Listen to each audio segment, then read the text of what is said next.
பத்தி பேசும்போது 90ஸ்ல இருந்து ஒரு விஷயத்த இந்த ஜெனரேஷன் மிஸ் பண்றாங்கன்னா என்னத்த சொல்லுவீங்க? என்னன்னா, ஒரே ஒரு விஷயம் தான். அவங்க தப்பா எடுத்துப்பாங்களா 2கே கிட்ஸ்ன்னு எனக்கு தெரியல.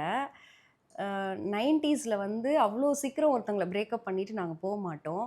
இப்போ பிரேக்கப் பண்ணிட்டு இன்னும் அடுத்தடுத்து போற ஒரு ஆப்ஷன் இருக்கிறதுனால, அவங்க புரிஞ்சுக்காமயே வேக வேகமா பிரேக்கப் பண்ணிட்டு போறாங்களோன்னு எனக்கு ஒரு தோணுது. ஸோ அதுதான். அது அவங்க தப்பா எடுத்துக்க வேண்டாம்.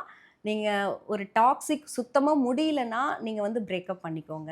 ஆனா பிரேக்கப்ங்கிறதெல்லாம் அசால்ட்டு இப்ப கேஷுவல்ன்றதுனால புரிஞ்சுக்காம சின்ன சின்ன மிஸ் அண்டர்ஸ்டாண்டிங் டெய்லி லைஃப்ல வரதெல்லாம் வச்சு உடனே உடனே பண்ணாதீங்க. அப்படி பண்ணீங்கன்னா, நாளைக்கு லைஃப்ல உங்களுக்கு எப்படின்னா, சின்னதா இப்போ ஒரு ஒரு ஃபோன் பண்றாங்க. கொஞ்சம் லேட்டா பண்ணிட்டா கூட, அத கூட ஒரு மிஸ் அண்டர்ஸ்டாண்டிங் ஓகே நம்மள டிஸ்ரெஸ்பெக்ட்ஃபுல்லா பண்றாங்கன்னு நெனச்சுட்டு, நீங்க அதுக்கப்புறம் உங்களுக்கு லைஃப்ல ஒரு சாட்டிஸ்ஃபேக்ஷனே இருக்காது. எண்ட் ஆஃப் த டைம் என்னன்னா, கொஞ்சம் அட்ஜஸ்ட்மென்ட்ஸ் இருக்கணும். எல்லா ரிலேஷன்ஷிப்லயும். ஸோ அதுக்காக அவ்வளோ சீக்கிரம் பண்ணாதீங்க. இருந்து பார்த்துட்டு பண்ணுங்க.